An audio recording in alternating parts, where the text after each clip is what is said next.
fin du mois de décembre, le 29 au plus tard, on saura si l'Agence européenne du médicament donne son feu vert au tout premier vaccin, celui de Pfizer.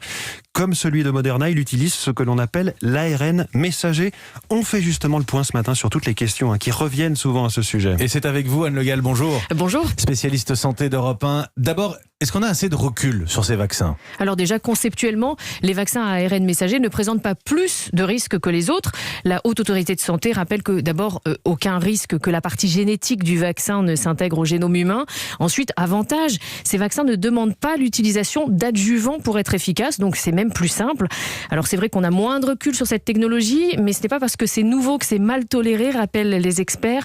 Il y a 5-6 ans, les vaccins contre Ebola ont eux aussi été conçus très rapidement, avec des vecteurs viraux, c'était une autre technique, mais l'efficacité a bien été au rendez-vous et il n'y a pas eu de problème. Alors tout est allé très vite, Anne, et encore aujourd'hui, la question clé, c'est la durée de l'immunité que vont nous offrir ces vaccins. Ce sera combien de temps ?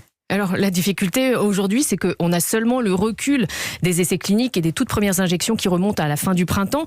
Mais sous réserve des données définitives qu'on attend toujours, il semble qu'à ce stade, les anticorps et donc la protection durent au moins 6 mois. Et puis plus surprenant, il y a ce qu'on entend parfois, il est possible d'être contagieux même quand on a été vacciné. Est-ce que c'est vrai ? Ça pourrait être possible, oui, à ce stade on ne peut pas trancher, parce que pour protéger des formes graves de la maladie, le vaccin agit sur le système immunitaire et sur les poumons.